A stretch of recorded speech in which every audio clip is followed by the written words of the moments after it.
Hey everybody, wanted to come to you real quick before I start today's show to let you know, in case you haven't heard, that in our Lions of Liberty store, we have a brand new coffee mug.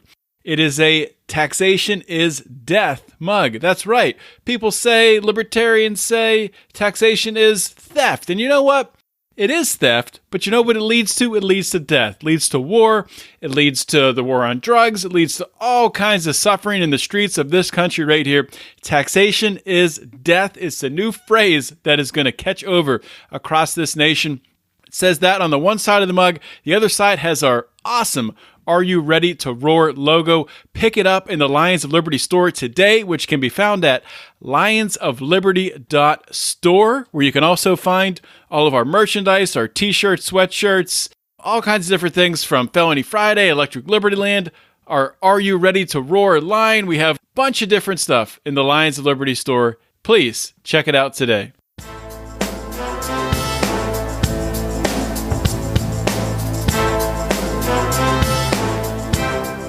Welcome to Felony Friday, a presentation of the Lions of Liberty podcast.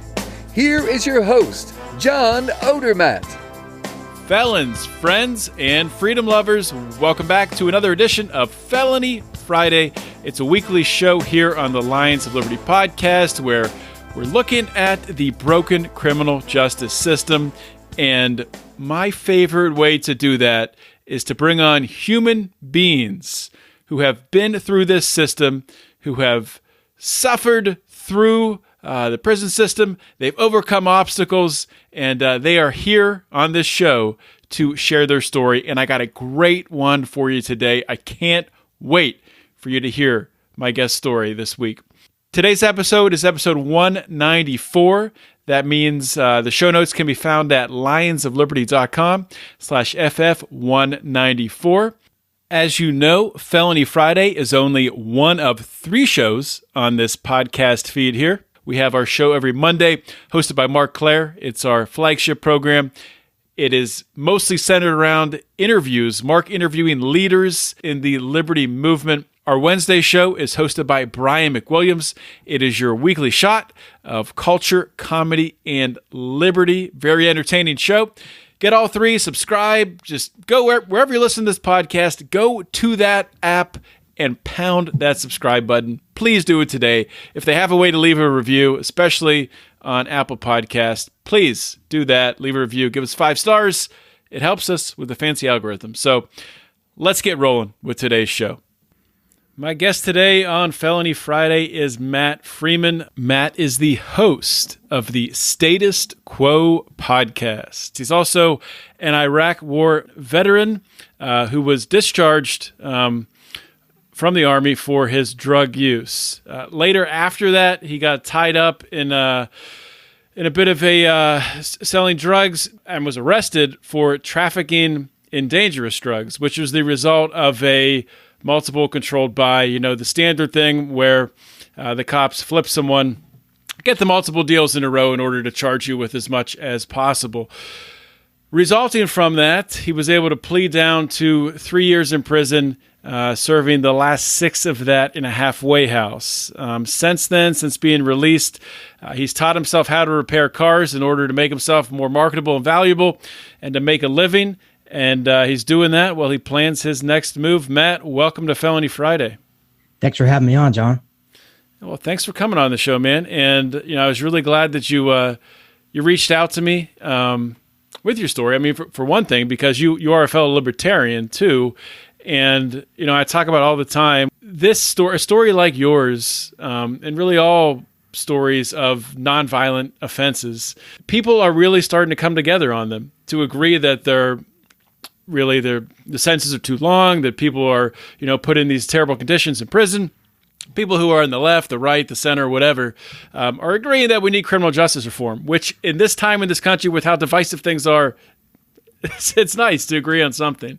But so that's why I was glad you agreed to come on, especially being a libertarian. And, I start with all of my guests just to give a little taste of your background so people know where you came from, like what your circumstances were growing up, because people come from all kinds of different backgrounds. If you can just kind of share like what your early years were like, what part of the country you grew up in, stuff like that.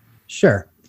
So I grew up in a small town in Ohio. I mean, population maybe 10,000.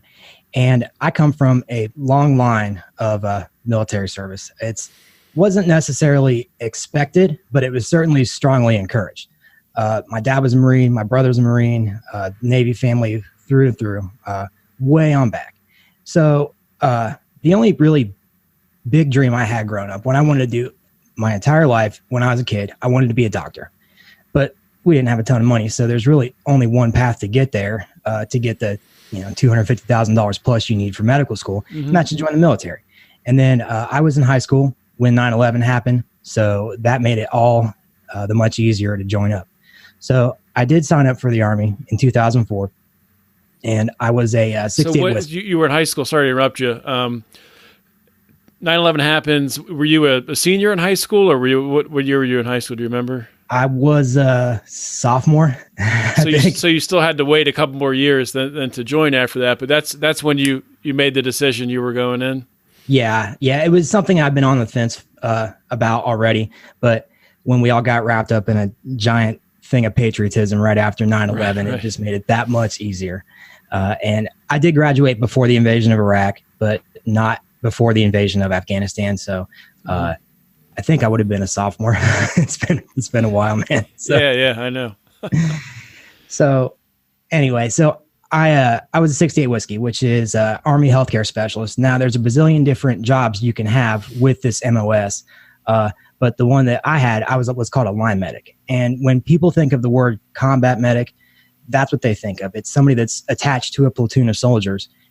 You're responsible for their day-to-day care, for immunizations, for sick call, minor injuries, things like that. But also, you go with them when they go into combat. So when people think of a medic, what they're thinking of is a line medic. Now, of course, that's not the only job you can do in the Army, but that's certainly the one that's the most glamorized out of all of them. Real life, not so much so. But after going through AIT, advanced training, I was stationed down at Fort Hood, Texas. And I deployed to Baghdad in late 2006 for 15 months. And not to get derailed here on a huge thing, I could talk for 10 hours about that. Right. But, I mean, we did what we did. It was boring the first few months. We were working checkpoints a lot, mostly near the Green Zone, which was one of the safer parts of Baghdad at that point in time. And after the coin strategy started in early 2007, we were pushed out to the districts around the Green Zone to do the coin type stuff, which was manning traffic control points, monitoring traffic coming in and out, mounted patrols, foot patrols, which of course we used to call freedom circles because they were as pointless as they were dangerous. And we also did, what's the system here? The coin system, or counterinsurgency, which was if you remember the surge from 06 to 08, right. Petraeus and McChrystal's brainchild. They decided that we could win this war by, instead of fighting the enemy, by just being really nice guys and showing them that we could be their security force better than their indigenous security force could. So the entire idea was to almost blend community policing with military action. That's about the best explanation I can give for it. It is totally insane. It's like literal nation building. Like exactly. I mean, that's exactly what it is. Yeah. And like part of that job included counting the number of trash cans on the street, seeing how many electrical wires came into transformers. It's all types of stuff that you don't think of a military unit doing ever. And plus, I mean, we did other things too. We did security, we did convoys, just about anything you can think of that Army unit was doing at that time. That's what we were doing. And like I said, we did what we did. We unleashed a demon across that country. And it wasn't just the radicals. I mean, it was gang violence too. Suffice to say, it was pretty ugly. I got back in early 2008 and I was fine for quite a few months. I wasn't having any major problems, but after a while I started having severe back pain. And I can pinpoint it to one day we went out on a field training exercise, and the second lieutenants in the Army get crazy ideas from time to time. We call it getting a tap on the shoulder from the good idea fairy. And they want to impress their bosses, so they often will have us do all kinds of insane training. And we were doing was called a ruck march. So you put on this huge, heavy rucksack and, basically go on a hike with it. And we had packs that were so heavy that day that you had to sit on the ground to put it on and buckle it up. And then you had to have two of your friends grab your arms and pull you up forward with it. It's ridiculous. So got that done. If you fell over with it, you were just like a turtle. You were exactly just like a turtle. So we came back that night, went to bed, got up the next morning, and I had severe back pain. I mean, could not move. This wasn't the thing that did it, but it was certainly the straw that broke the camel's back. And I tried to tough it out for a little while, but it was so bad I was having, bouts of insomnia, which I was already having kind of trouble with in the first place. It would come and go. So I went to sick call. And usually you get the runaround from the medical staff, but since I was a medic, I worked with all those guys, and I kind of was able to rub elbows with the doctor, and I begged him to give me something for the pain so I could keep working. He agreed, and he gave me some Vicodin as a prescription. And this was my first real experience with pain meds. I mean, I knew all about pain control and pain medicine being a medic, but I'd never taken them before. And this is something that's actually really common.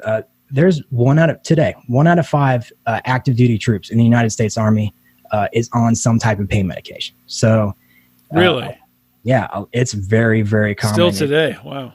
Yeah, it really goes. It speaks to the just the amount that your body just gets beat. Not even being in combat or anything like that. Just from being in garrison. I mean, it just beats the crap out of you. There all is to it. So I started taking these pills, and not only did my back pain go away, but I had slept like a baby the whole time. I felt great. I really felt refreshed. After a couple weeks, though, I ran out. And I went back to him, and I asked for some more. And, of course, he's like, look, man, I can't give you any more. It was already kind of risky for me to do this, unless you want to be on profile, unless you want to declare an injury, I really can't help you much. So I said, okay, fine.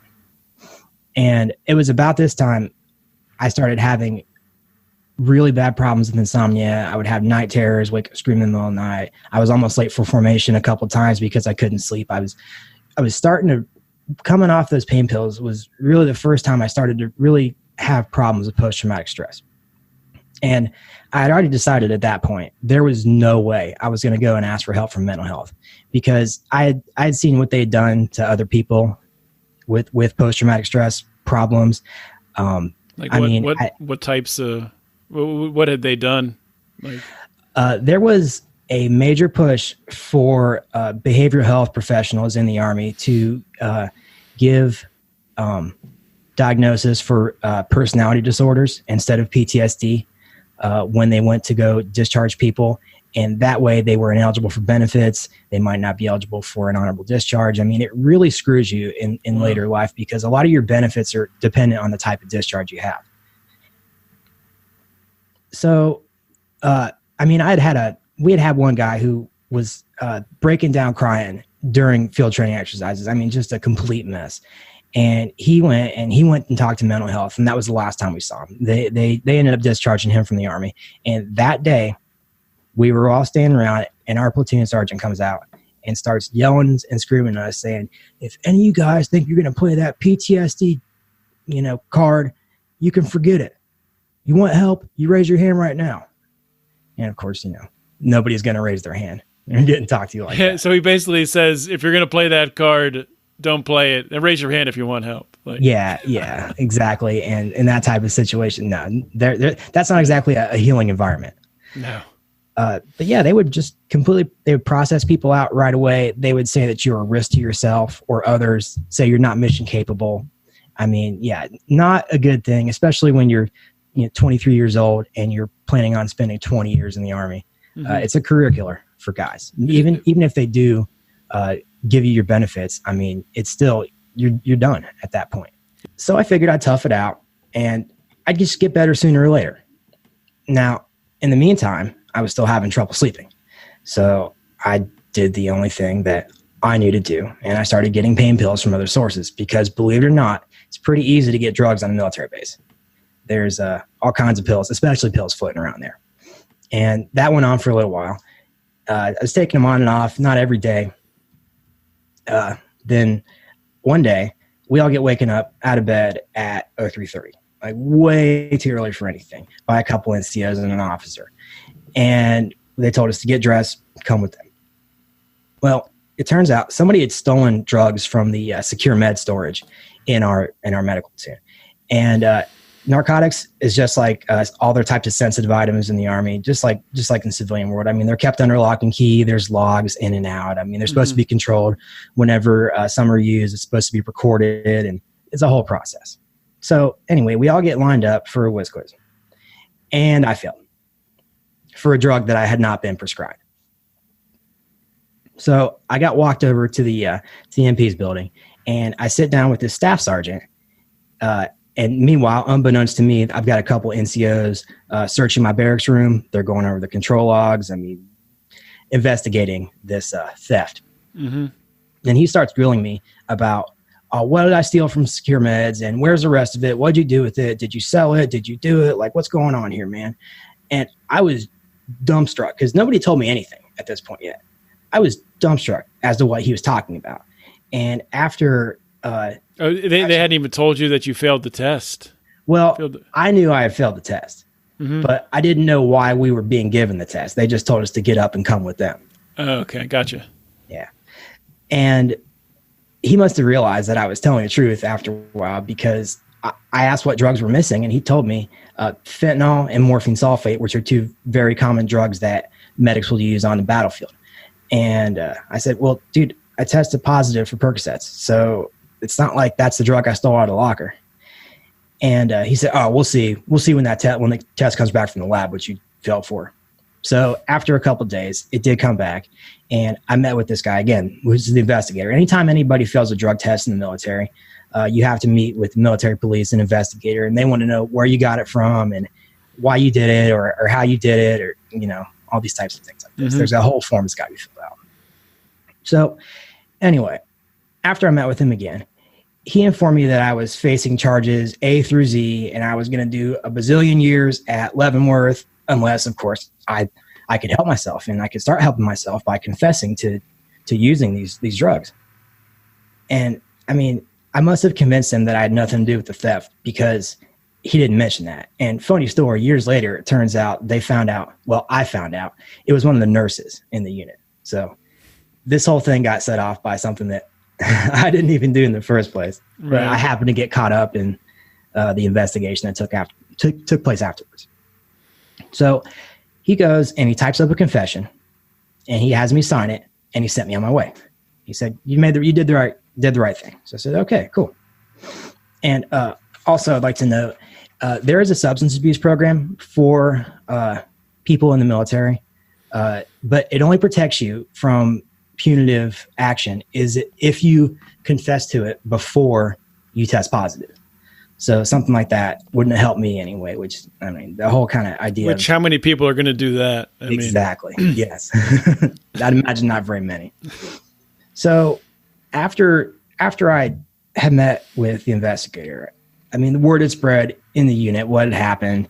And these guys, like my brothers, my best friends I had in the world, they treated me like I had some type of airborne contagious AIDS, man.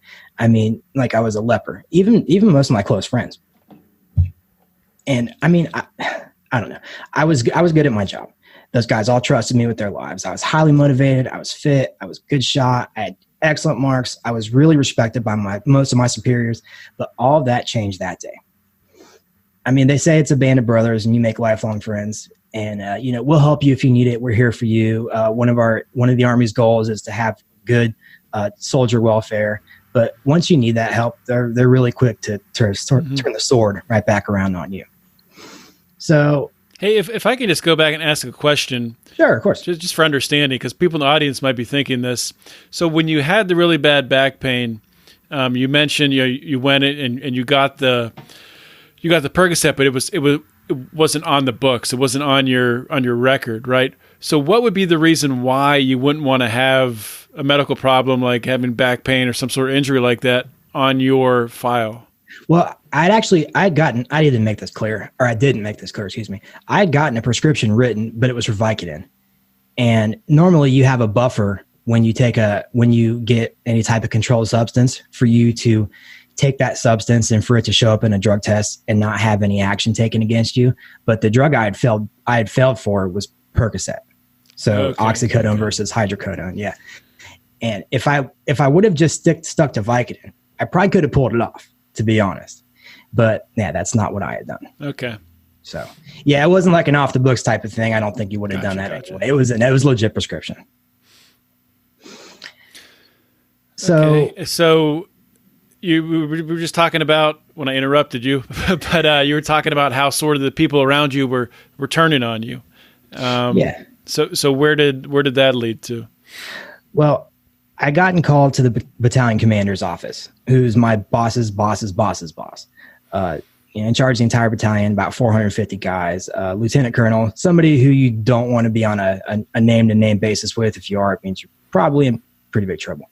So I've been given a Article 15, which this is what's called a non-judicial punishment, and this is for minor misconduct. And it says right on it, minor misconduct. But he had unceremoniously, I might add, told me that I was being given this Article 15 and I was being administratively separated with bad paper. And I mean, that hit me like a ton of bricks. I was not expecting that. I figured I'd get in a little bit of trouble, get some extra duty, but I hadn't had any disciplinary action. I've been a good soldier. I'd done everything that was asked of me. No. So what does that mean, to be separated with bad paper? So there's several different types of discharge when you get out of the military. The one that people are most commonly familiar with is honorable discharge, which means basically you did everything was asked of you, you performed the standards, and you're eligible for all types of benefits: GI Bill, VA home loans, VA healthcare, anything and everything. There's three other ones called general discharge under honorable, general other than honorable, and then bad conduct and dishonorable. So there's a range of reasons that you might get any of these, but basically anything other than honorable discharge will severely hamper your ability to get benefits. And what bad paper means is that's an administrative separation. So that basically means that any field grade officer can kick you out, and they don't have to necessarily go through all the same procedures as they would if they were to court-martial you. So it's kind of a way for commanders to get rid of problem soldiers, like ones that have post-traumatic stress disorder. But when you've been discharged with bad paper, that means you're not eligible for any benefits. You're not eligible for the GI Bill. You're not eligible for VA healthcare. That last one has changed a little bit. In the VA's opens its doors up a little bit to people that have had bad paper discharge in the last couple of years. Basically, it means that, at least I used to think, you have no honor. Like you might as well have not even served in the military once you've had, if you have a bad paper discharge, because you're not even technically a veteran. You're a former service member, because the term veteran is reserved for people that have an honorable discharge. And this all happened because you failed one drug test. That's correct. You would think that would happen more in the military. You would think that'd be more common, I guess. You know what I mean? Failing maybe drug tests aren't given that often. Well, they're fairly, it depends on what you're doing, what kind of unit you're in. And I mean, they are fairly frequent. You're certainly going to, if you have any type of leave, you're going to get one when you get back then. You get them pre and post deployment. There's certain times where you get one. And plus there's also randoms, but it does happen to a lot of people. Here's the problem though. Well, not necessarily the problem, but here's the thing, is that commanders have a wide range of latitude as far as your punishment goes. Because in a situation like this, the battalion commander could have given me the Article 15, right, which meant extra duty. That usually means getting busted down a rank, so they reduce you in rank, and it also means that they'll dock your pay. Could have given me that and let me stay in, because there was a sergeant in our unit that smoked some pot with his subordinates, got caught, failed a drug test, and he got to stay in. So the punishment's not applied evenly is part of the problem. But it's hundreds of thousands of people. What had happened then is that I was being told I was discharged, but first I had to serve my extra duty and my restriction. So I had 30 days of extra duty, which basically means menial tasks, cleaning, landscaping, this type of thing. And 30 days of restriction, which basically means you can't go off post, you can't go to the store, basically have to sit in your barracks. And after that, I was told to pack up my stuff. I signed some papers, and I was walked off the post by MPs. And that was that. So I just want to say this real quick. I had this beaten into my head. In the Army, they tell you, we never leave a man behind, no matter what. You know, the last line of the medic's creed is these things we do so that others may live. One team, one fight, all this type of stuff like that. Yet I don't really think that the Army and the U.S. government as a whole really believes that. Because if we're downrange and one of my guys gets shot or sprains his ankle or whatever, it's my job to pick him up and get him to safety, to treat him and to ensure his survival. It should be the same way when it comes to a mental health casualty. But when it comes to command and bureaucracy in general, it's a one-way street, man. The Army has left hundreds of thousands of people behind, and just like me, those slogans, they're just empty lip service to them. And this was really a valuable lesson to realize that the government does not care about you. They don't even care about themselves, their own people. And at that point, when I gotten out, I didn't care. I just wanted out. And I continued to use pain pills off and on. I never really got to the point where I was physically addicted. I was very careful to avoid that because, I mean, being a medic, about the power of opiates, I had gotten a little too trigger happy with fentanyl and plenty of casualties. And we carry Narcan for a reason because that's something that a lot of inexperienced medics will do. So, I mean, I was still dealing with post-traumatic stress disorder. Wait, you say you got a little trigger happy. What do you mean? You have to, when you give somebody fentanyl or morphine sulfate or any of these really powerful drugs, the fentanyl is in suckers, but the morphine is injectable. You have to calculate the dosage based on weight. And most guys will use a rough formula. And it's pretty easy to overdo it because of the power of these drugs, especially someone that doesn't have like an opiate tolerance. So we all carry naloxone and Narcan, which of course is the opioid antidote. So what I was saying is that I've seen how powerful these drugs were, and I didn't want to get on the wrong side of them. Right. Because of that. Right. Right. Which, I mean, is what we see with, you're talking about fentanyl, you're talking about medical grade fentanyl. I mean, the people hear fentanyl today, maybe their mind goes to the black market fentanyl is responsible for so many deaths just because of that reason, because it's so powerful. Absolutely. And it's, a lot of people who OD on drugs, it's very rare that someone's trying intentionally to OD off a black market drug. It's just, like you said, they're on the wrong side of it. Maybe they probably don't even know the fentanyl's even in it. It's something that it's just slipped in there. Yeah, that would be my guess. I mean, it's not like drug addicts carry around field test kits with them. Right. So after I got out, I was kind of drifting for a while. I was having night terrors. I was having tremors. I was having trouble sleeping. I was having severe depression, anxiety. I was really angry. I mean, that was the main thing. I was really, really mad. I was mad at the world. Just bitter because I'd felt like I had been, kind of treated unfairly, and maybe I had been, but anyway, you mentioned at the beginning that your family, you came from a military family. What was your family's reaction to this? I didn't tell him. I was afraid to. I was afraid to tell my dad. I didn't tell him until about 5 years later. Wow. And he took it pretty well at that point. But yeah, I was terrified that they would be disappointed in me because I was disappointed in myself. This is back when I was really drinking the Kool-Aid heavy still. And I thought that my worth as a man was tied to my military service. And basically what the Army was saying is that you have no honor. And I mean, I really do think that, we know about post-traumatic stress disorder. I really do think there is a thing such as bad paper trauma where guys get administratively separated from the military for really stupid reasons. And it's the same charge whether you sexually assaulted somebody, or it's the same end result whether you sexually assaulted somebody or if you failed a drug test. It's the same end result. So I think that does really contribute to some guys' problems.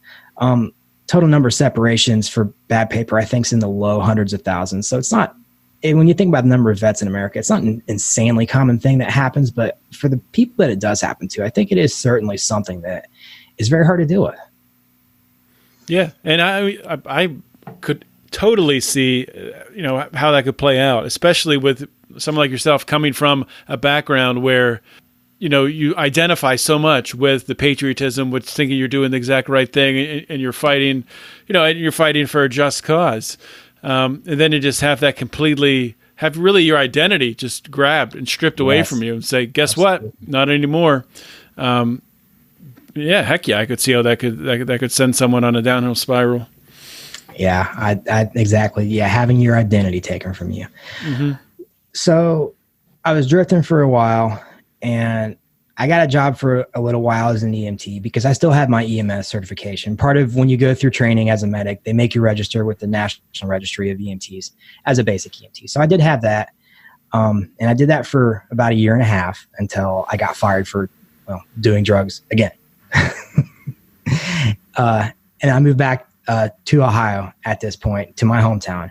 I worked at a Firestone, basically just doing tires and changing oil, really basic vehicle maintenance. And I also had a job in the summers working for a roofing company doing roofing. And I didn't realize at the time how much I was hurting, that I was like suffering from post-traumatic stress disorder, because once I moved back, it had gotten a lot worse. And I imagine hearing gunshots or explosions that weren't really there. I'd go weeks without real sleep. I'd investigate any bump in the night with my shotgun, ready to shoot somebody. Hand shaking, tremors. Anytime a car I lived out in the country at that point in time. Anytime a car would drive down the road, I'd have to stick my head out the window and see what they were doing and make sure they weren't stopping a little ways down the road. I was, like I said, I was bad. I waited until 2:00 in the morning to get groceries. I had extreme anxiety in public places. I could not go to Walmart during the day. I just couldn't do it. I tried plenty of times. Mm-hmm. And I'd get there and I'd park my car and I'd get out and I'd get a couple feet in front of the front door and turn right around and go back. I just couldn't do it. So I was dealing with severe depression, mania, anxiety, and tons of anger and rage. I wanted to die. And I not only was struggling with what I had seen and done in Iraq, which was finally starting to come home and really, really hit me, especially because at this point in time, I was really questioning the morality of what we had done there. But I was also dealing with that bad paper trauma, the humiliation, and the moral injury from it. People, I'd see them around town. It's a small town. Everybody knows who you are. My grandmother had an enormous yellow ribbon tied around this oak tree, until I came home. It was that type of thing. And people would ask me, "Oh, why didn't you get veteran plates?" Or, where were you going to go to college with your GI Bill money? And that's not something you can exactly explain to somebody within a 1-minute conversation. Right. Most people, if I told them bad paper, they would think it means dishonorable discharge, which is definitely not the same thing. That's something that's given out usually after a long stint in a military prison. Yeah, well, that's why I asked you to clarify that, because I think most people, myself included, didn't understand that. Yeah, I think it's a good call. But it is funny is that your country, like the one that I volunteered to defend, saying that you have no honor, that your service is not worth anything at all. This is the same organization that has a unit that has death for dishonor, in their regimental coat of arms. And also when I die, I'm not going to get military honors at my funeral. I was out there risking my butt just like everybody else in my platoon, some of which also went through the same thing. It is something that if you let it get in your head, it definitely will cause you a lot of problems.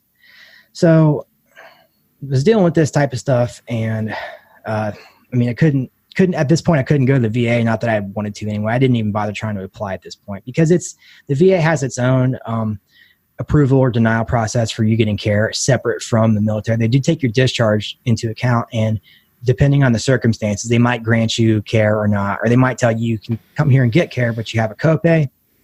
I wasn't even dealing with it. I literally couldn't at that point in time. Plus, the closest VA to my house where I lived was an hour and a half away. Mm-hmm. So I was using pain pills more and more often to feel normal, to feel okay. And this is something I try to really drill into people, is that most people don't do drugs to get high. They do drugs to feel normal. like like Mises, the state of humans act because they're uncomfortable with their circumstances. It's the same. It's the same thing with doing drugs, man. Yeah, but have you ever read or heard of the book Chasing the Scream by Johann Hari? I don't think so. You should check it out, man. That's exactly what it talks about, though. It talks about like really, of course, people neurologically, you can get, physically addicted to a drug, but most people, they're really addicted to numbing that pain. Yes. And, they've done experiments with rats, giving rats in the one cell, they'll give the rats a little bit of heroin in their water, but they'll put them in real bad circumstances. And in those circumstances, the rats they'll put the heroin water and regular water next to it. They all drink the heroin water. But if they put the rats in like a paradise, like a rat paradise where the rats can all have sex with each other, they're playing on wheels, they're doing all this stuff, they put the 2 bottles there, the rats will taste the heroin water, but they'll drink out of the regular water because they're having a good time. They don't need to dull any pain. It's fascinating. It is. It's crazy. You see the same thing with people too. People that, most of the drug use happens in poor, economically depressed places where, buildings are boarded up or there's abandoned land. There's not a lot of job opportunities. It's not, rich areas, like nice neighborhoods that have high rates of drug use, at least not as high. Right. So yeah, I definitely think there's something to that. Especially with the stigma that comes with mental health, being, seeking mental health problem or seeking care for mental health, government, military or not. There's definitely something to that. So I had at this point I had graduated away from Vicodin and Percocet to OxyContin, and this was back before OxyContin stopped being a big thing in the black market, and I was spending about $400 a day. And of course, there's only one way to support a habit like that, since black market goods have astronomically inflated prices. You got to deal or you got to steal, as is often said in drug treatment circles. Mm-hmm. So what I did, I grew weed on the land I had. I mean, I was renting it, but nobody was ever out there. I grew weed on the land I had. I was selling pain pills, I was selling heroin. I used to, I'm not trying to make it out like I'm some type of Pablo Escobar or something, but I used to take trips to Florida back when you could pay cash to go to the doctor's office down there. I'd rent a van and fill it with my friends. We'd all drive down there and I'd pay for their prescriptions. And, I was living the high life for a while. I was buying whatever I wanted. I was doing big things, had nice clothes, was buying guns left and right. Was that like you're talking about going to Florida? Was that like when they would have like the pill mills? Exactly it. Yeah. Okay. Yeah. It used to be you pay cash for whatever it is. Your pills and your doctor visit was all under one roof, one bill. So it's a couple $1,000s and you'd walk away with several $1,000s worth of pills. And, of course that's long gone now, but that used to be a huge source of pain pills, at least on the Eastern coast of the United States, that in Mexico too. But anyway, at this point, even with all the money I was making, I still was not making enough money to actually support my habit. So I decided to move on to shooting heroin, which is, of course, far cheaper. And I was doing meth at that point in time, too, mostly just for fun, at least at first. But I became just as addicted to that as I was to anything else. I'm not like a lot of the people that you have on this show, where that they were completely innocent of all charges. I mean, I am guilty as hell. Yeah, I don't think it should be a crime. I think it's pretty rare to find people who. I mean, I think most people I have on the show, we could debate that. I think most people would agree who listen to this show that smoking marijuana shouldn't be a crime. And for example, I would say that I don't think it's a crime to be shooting up heroin or to be using meth. But I mean, that's your own personal thing. It's a much harder sell. Yeah, that's your own. Yeah, it's personal responsibility. But I think most people I've had on this show will recognize that they've made bad decisions and done things they shouldn't do, right? I mean, yeah, I definitely fall into that camp. Mm-hmm. But what's funny though, John, is that really in retrospect, doing heroin probably saved my life, because it got me through the darkest days of my life when I really wanted to die. It made it so I didn't feel so bad. Now, this is not an endorsement for anybody to go out and do heroin. Wow, yeah. But just from the perspective I have now, I mean, I think it did serve a purpose, even though it's caused me all these problems. I mean, I'm still here. So I don't know what I would have done if I wouldn't have had that crutch to lean on at that point in time. But I mean, that's the way I see it now. I don't think it's a good way for you to treat whatever problems you're having, of course, and I wouldn't recommend anybody doing it. Right. But the fact of the matter is I can't change the past. And looking at it that way, now, if I had to do it all over again, would I have done that? I would like to say no. But there it is. So anyway, at this point in time, I had moved beyond my circle of friends as far as making sales, of all types of drugs. And there was a guy that was in our circle of friends. Unbeknownst to me at the time, he had gotten arrested leaving my house, buying pain pills one day by the county sheriff down there.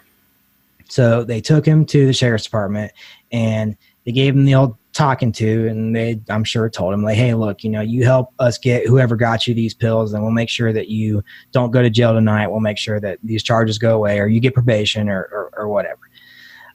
Because it's not well known. Small counties, rural areas will give people astronomically higher amounts of jail time than large cities, just because simple economics.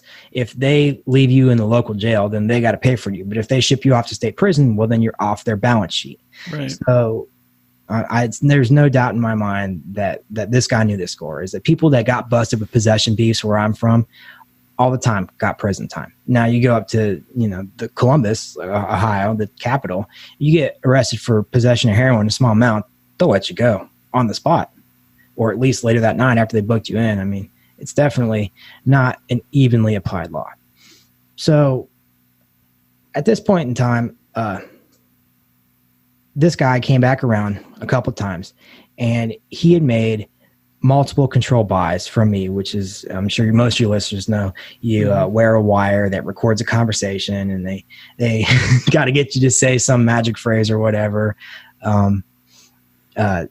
Certainly didn't feel like that. I mean, it was just, oh, here you go, dude, thanks. And that was it.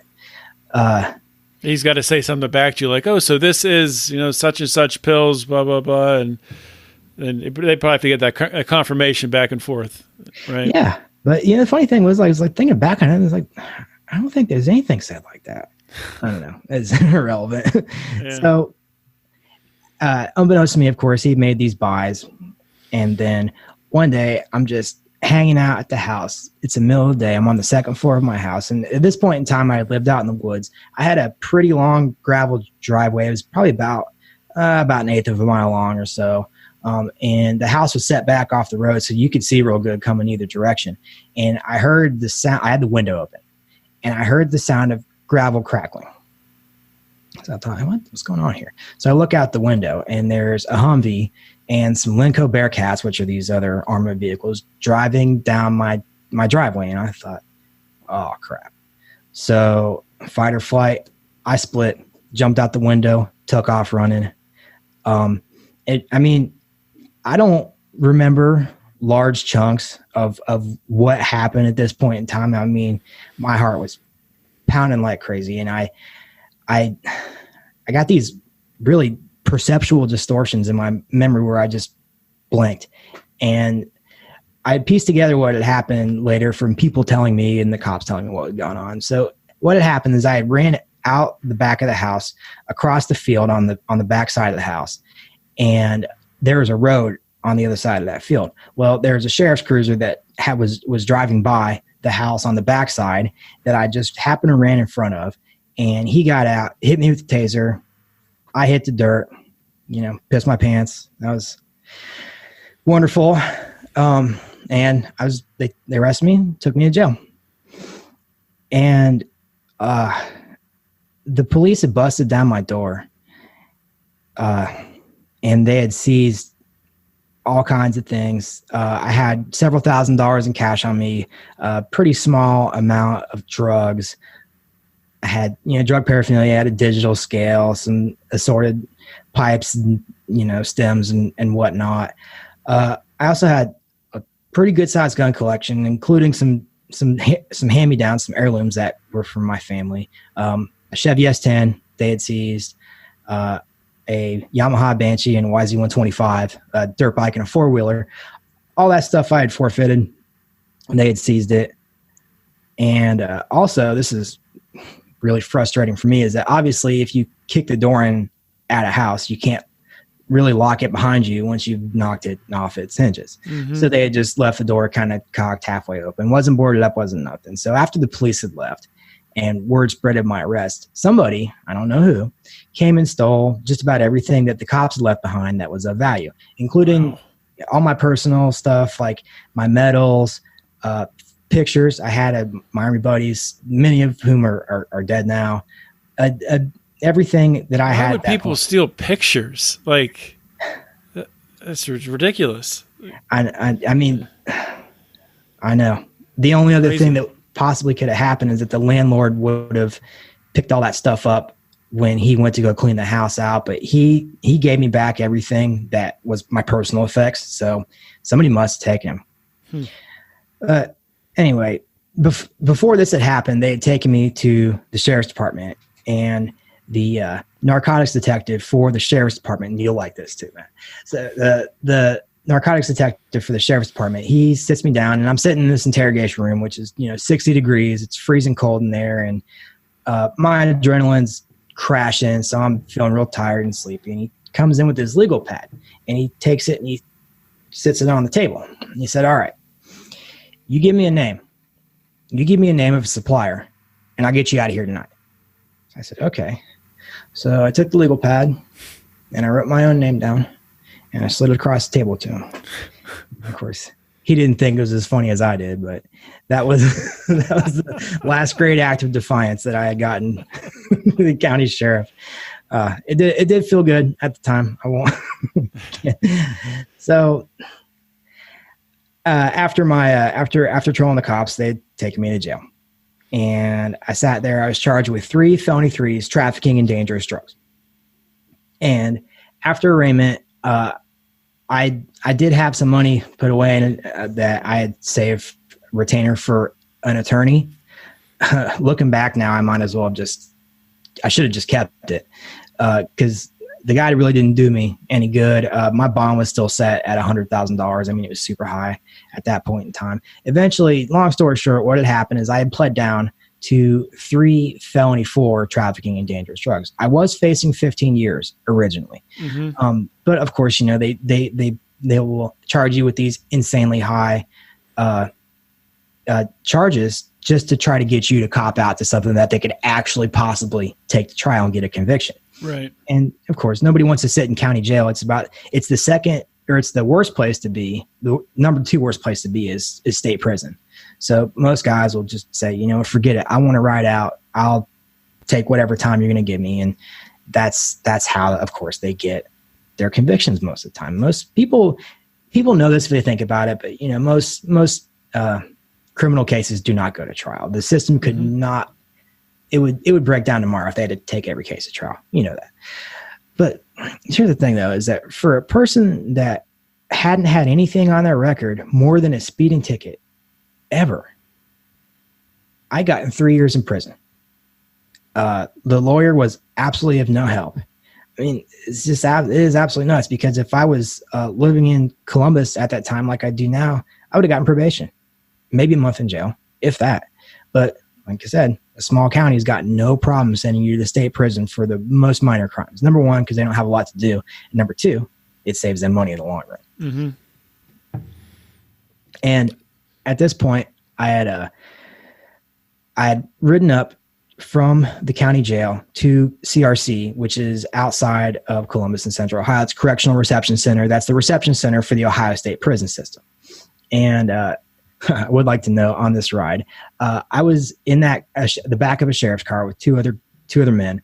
One had burglary charges, and he was doing 1.5 years.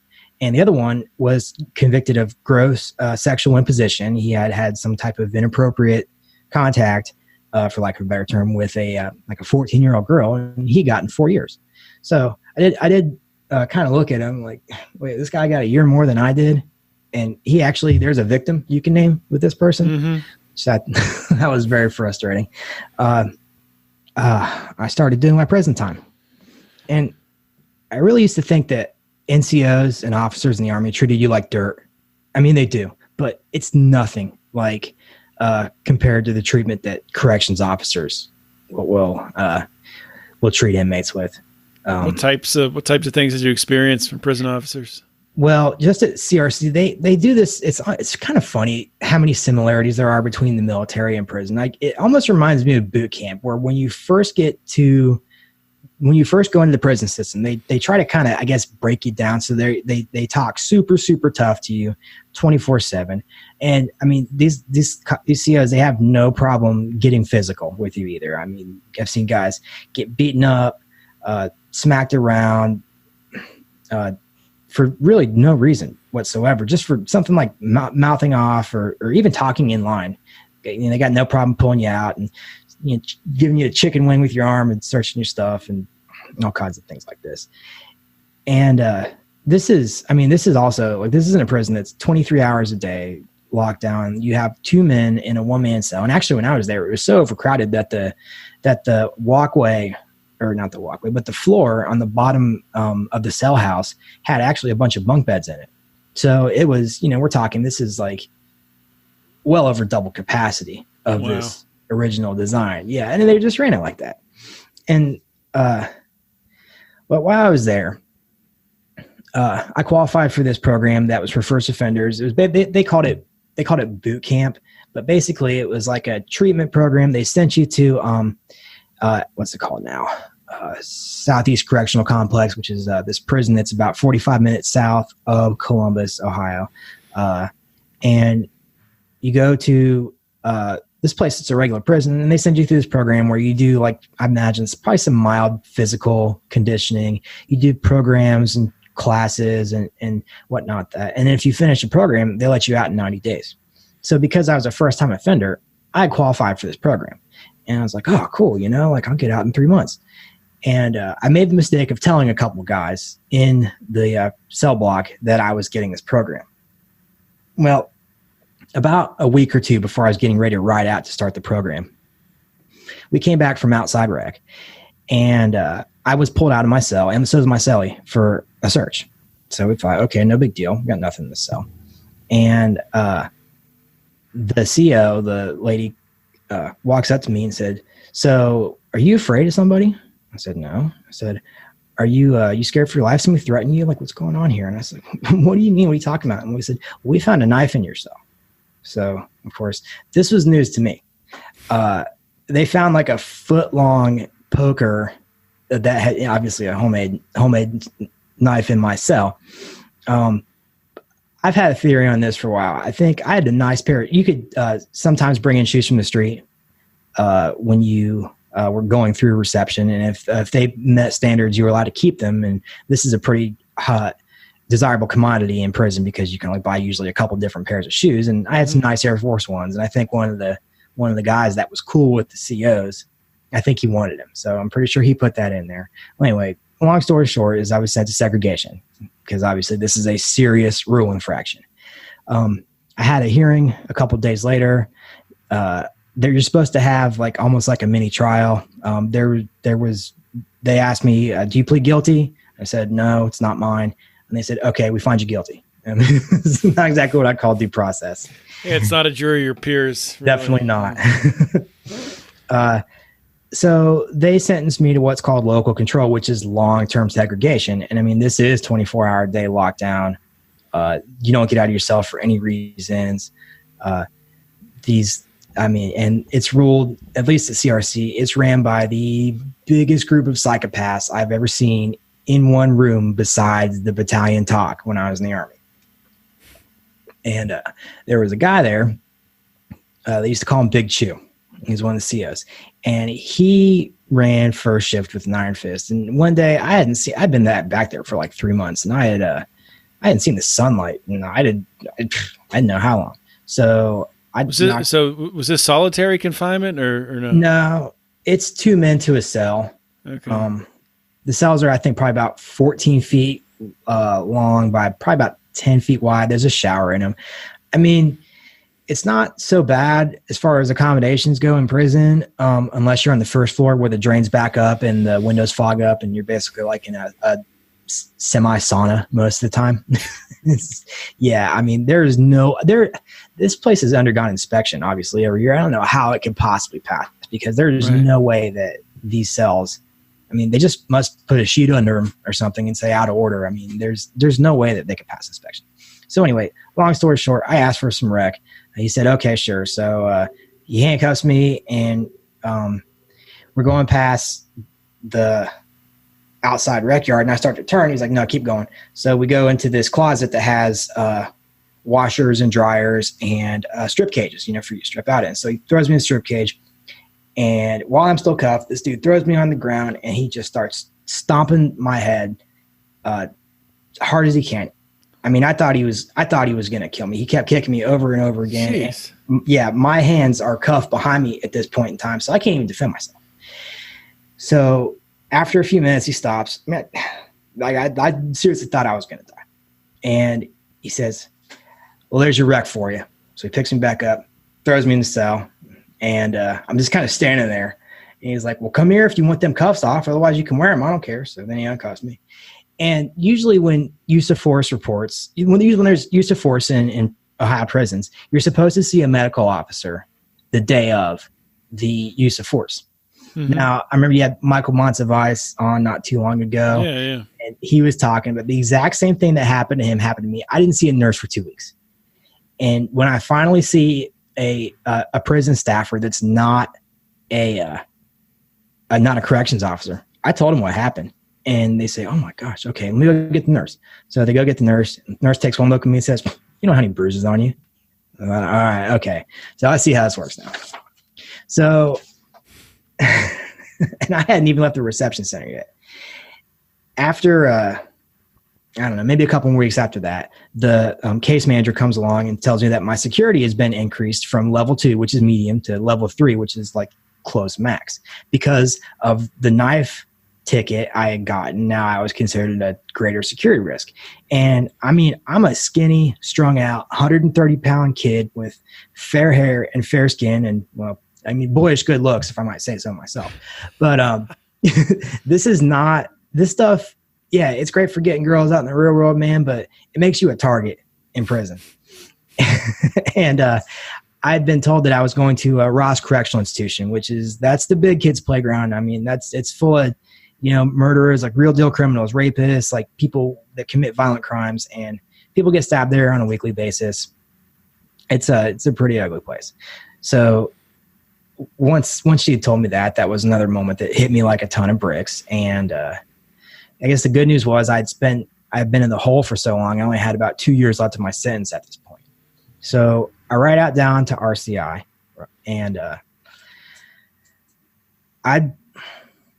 it was mostly pretty uneventful. I mean, typically down there, if you have less than 4 or 5 years, you're considered short time, and people will just completely ignore you for the most part.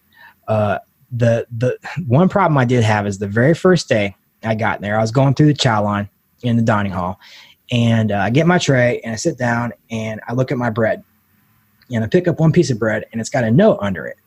So I picked up the note, I read the note, and this guy that was at the end of the chow line, he decided he thought I was pretty cute, and he had some choice words for me that will try to keep this PG rated.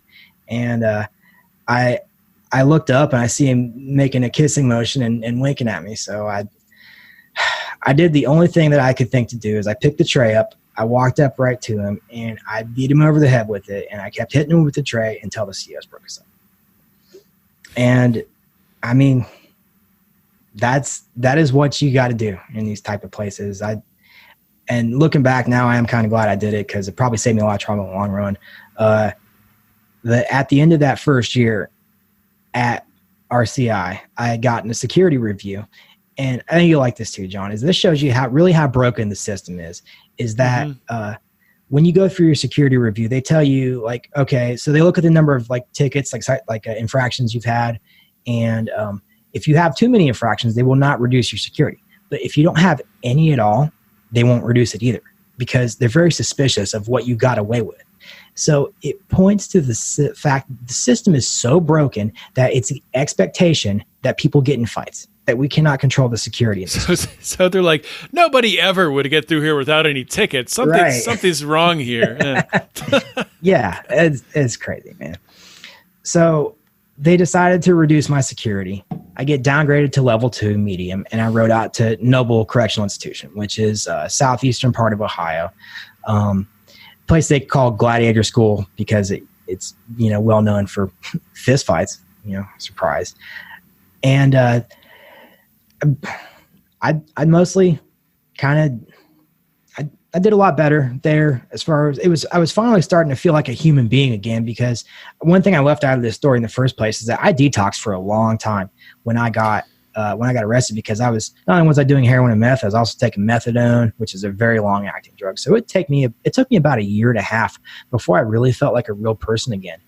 And I think that's why it's not like they gave you any help with detoxing. I mean, you just get thrown in, right? Yeah. They don't even give you a change of clothes after you sweat through them. I mean, it's supposedly some jails are a little better about that now, but I find that hard to believe, because that's resources that they don't want to expend. I've never seen it myself, but I started to actually feel like getting involved with some things, maybe doing some vocational training or taking some college classes, learning a skill. Well, I was disappointed to find out that the only thing that they offer at this prison is college classes. And I didn't even know what I wanted to take. I thought I would learn carpentry or plumbing or something like that, which they used to have all these vocational training programs at Ohio prisons, but they've almost all been cut down to nothing because of budgetary concerns, supposedly. The problem is, it's called the Department of Rehabilitation and Correction, but the problem is that the rehabilitation is on you. You're going to get very little help from prison officials, unfortunately. I even signed up for drug treatment. And it wasn't until I was about 2 weeks before I got out that they sent me down there like, oh, yeah, you can start your drug treatment now. It's like, yeah, no thanks, guys. I don't even have time to finish the program. One thing that I did get involved with is what's a group that we called NEVO, and that stood for Noble Incarcerated Veterans Organization. And this also speaks to how broken the system is. That there was about 2,200 people at this camp, and there's about almost 180 vets that were in this organization we had. Wow. And we didn't really do much. There wasn't much we could do. You're supposed to now, supposedly, you have like a little better access to VA resources when you're in prison. But as far as like medical care, you get the same care as everybody else, which is hardly any. Right. And I mean, about the only thing we had was hats. But the cool thing was it was a chance for guys, many of whom were in my exact same situation, to talk to people who were like-minded, who kind of had similar experiences. And we did start like a peer, kind of like a peer counseling system where there was if you were having a hard time or if you wanted to get something off your chest, there was a list of people. And so you could go tell the CO and they would go and get one of the other guys from one of the dorms and bring you guys to a place where you could talk to each other at any time of day, which is actually pretty cool of them. And I know, I've sitting here and I've trashed the system this entire time, which it definitely deserves it. But one thing I will say though, for like quite a few COs down there, I mean, a lot of those guys had military experience too, and that's probably the only reason they were cool with me, because if you have that, they'll at least kind of see you as a human being. But I had much less problems with them than I did anywhere else. And also is the amount of vets that were down there for like drug abuse problems, which really kind of speaks to the theme that ties this whole thing together. I mean, I think it had to have been at least 150 of that, 180, and the rest for property crimes, burglary, theft, stuff like that. Which probably were related to drug use anyway. I bet, yeah. It's all. I mean, I think it's all probably related to the war on drugs. About the only other thing that happened down there, I read this book when I was down there that's called For a New Liberty. Yeah. Very Rothbard. I was like, I read the book, and it's funny is at the time I was like, oh, it's interesting. And that was all the impact it had on me. I put it back on the shelf. And so that book was in the prison library. There's a copy. Pretty of it cool. there. Wow. There was some other good stuff too. Looking back on it, there was I think Democracy, the God That Failed was down there too. There's a couple other ones. Let's see. But last 6 months I was in prison. So there's a program also in Ohio called Transitional Control, which this is actually one of the better things that the DRC does. I mean, they shouldn't be throwing people in prison for victimless crimes in the first place. But the fact that they do, well, at least you can spend the last 6 months of your sentence in a halfway house. So you can at least kind of get on your feet. And I qualified for this program. So the last 6 months I spent at a halfway house that was in Southeast Ohio. I was able to get a job and save up some money, kind of ease back into society. Because that is also that's a really difficult adjustment for a lot of people to make when they get out of prison, is just the sheer amount of people. And then also it's people in prison are very mindful of each other's personal space. But if somebody kind of gets too close to you in line at Walmart, you might have the impulse to just throw an elbow back behind you, which is obviously something you can't do in civil society. So the halfway house was definitely good for that, especially because I had no idea where I was going to live at this point in time, because my family was obviously pretty upset with my my performance since I had left the military. We were not on speaking terms at that point in time.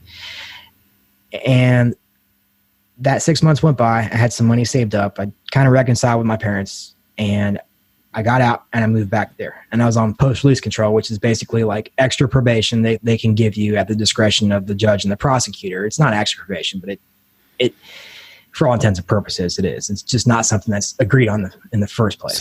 So you're out at this point in time, and correct me if I'm wrong, but in the period of time that you were really using drugs and selling drugs after you left the military, did you hold any jobs at that point? I mean, were you like, what type of things were you doing for money? I worked for an ambulance company for a while. I did do EMS until I lost that job and I quit for using drugs. But I did roofing, and I also did work at a Firestone. But it was just really basic stuff that anybody off the street can do, like changing oil and mounting and balancing tires on a car. Yeah. So you get out and you don't have, any skills really. None. You have this record now tied around your neck, the stigma of a felon. So where did you go from there? How'd you pull yourself up? Yeah, well, it turns out none of the job skills I had, I was qualified to be in any of those markets anymore. And I had a friend that would repair cars and buy beat up cars, fix them, and sell them. So he had kind of helped me. He'd taken me under his wing as far as like learning how to fix cars, how to diagnose them, and how to sell them. And it's gotten much harder to do this as the price of cars has gone up. But even a few years ago, you could buy a cheap, crappy car for $1,000, put $300 or $400 into it, and turn around and sell it for $2,000. So I'd applied to, especially in Ohio with no inspections. Yeah, exactly. Can't do that in Pennsylvania. Makes it a lot easier to get away with. So I still had no idea what I was going to do at this point, because the only thing I ever wanted to be was a doctor. And I was still kind of having trouble with the fact that I was never going to be one. So I thought, well, this, I guess, will work. I got to eat. And I continued to, with the money I'd saved up, I bought some basic hand tools, and I bought a cheap Chevy Cavalier that I had turned around and I'd flipped. And I just started keeping a lookout for crappy used cars to buy and fix up. And after about a year and a half of doing this, which at that point I had made enough money to move out of my parents' house. After about a year and a half of doing this, I decided, well, I've got nothing else going on, so I might as well start turning wrenches. The skills that an EMT has and the skills that a mechanic has, there's actually a lot of overlap in those two skill sets. So, except the difference is people typically don't get sued if you screw up as your job as a mechanic. So, right. And then people don't die either. It's just the car. Unless you really screw up. So I started applying to car dealerships, and I had a heck of a time getting hired. I applied to every single dealership in the town I was living, and I got denied at all of them. And because they run background checks on you, and plus at that point in time in that town, I'd had a bit of a reputation. People would kind of, when I got busted, my picture was front page color in the paper. It's definitely, I needed a change of scenery anyway. So I moved up to Columbus, capital city, and I started applying to every single dealership I could find. And it probably took me, I think it was over 20 for sure. It might've been even over 30 applications until I finally found a place that was willing to take me on. So another thing that's really hard for people that get out of prison to do is rent an apartment, because just about every landlord and every rental company will run background checks on prospective tenants. Mm-hmm. And often to them, it doesn't matter what that you got arrested for, because the way they see it, any type of criminal activity is a risk to their investment. So typically they won't, once that you get flagged as a felon, a lot of places will not even consider it. And I can't tell you how many times that I would apply for an apartment, I'd meet the landlord in person, and I'd say, "Hi, my name's Matt. I'm a U.S. Army veteran. I'm this, I'm that. I'd like to rent your apartment." And they'd say, "Oh, great. That's wonderful. Thank you for your service. Yeah, sure. I'll rent it to you." And then the conversation goes, "Okay, well, one last thing I got to tell you, I'm a convicted felon." And it's just me. "Oh, I'm sorry. It's not for rent. I can't rent this to you." And that gets really frustrating after a while. And something else that doesn't get talked about a lot is just the amount of roadblocks in your way once you get out of prison. I mean, it's no small wonder that the recidivism rate in Ohio is 85%. But after I got a foothold, I started doing a lot better. And, I'd love to tell you that I've got some great kind of outreach going on where I help people in this. But the truth is, John, is that I'm still trying to put the pieces of my life back together. Yeah. And I think that's important to point that out, man, because, I do have, there's not a lot of my guests. I don't know. It's some of my guests that I have on who, they've been able, and I don't know how they do it. I'm blown away how they're able to get out of prison and land on their feet and come out and start nonprofits. Like you mentioned Michael Monsivice. That guy blows my mind. It's amazing. But he kind of had, when he was still in prison, he had his mindset right. He knew what he wanted to do. He was already looking forward. So everybody's different. And, I think it's just awesome that you've been able to turn that corner and you're working on yourself. And, the last question I really have for you, because if you look at, you've just told an incredible story, probably a story that a lot of people can relate to, maybe in the military, maybe not in the military, maybe struggling in different parts of life led them towards, trouble with drugs or things of that nature. But to be able to come through that and now be on the other side, if you had to attribute it to a personal characteristic or a trait that you have or a mantra, what do you credit being able to, that has helped to carry you through, that keeps you going, that keeps pushing you to really, want to maximize your value in life? Well, there was one moment where I got a glimpse of my future self when I was in prison. And there was this old man who had no teeth. His name was Smitty. He was in his I guess it would have been 60s. He was a Vietnam vet. And him and I had actually grew up in the same area. And we kind of got talking. We had a ton in common. And in him, I saw my future self in that prison. And I did not want that for myself. It sounds corny, but the truth is you gotta want sobriety. You gotta want that more than you do anything else. And the truth is, you're not going to get there. You're not going to succeed until you are ready to quit.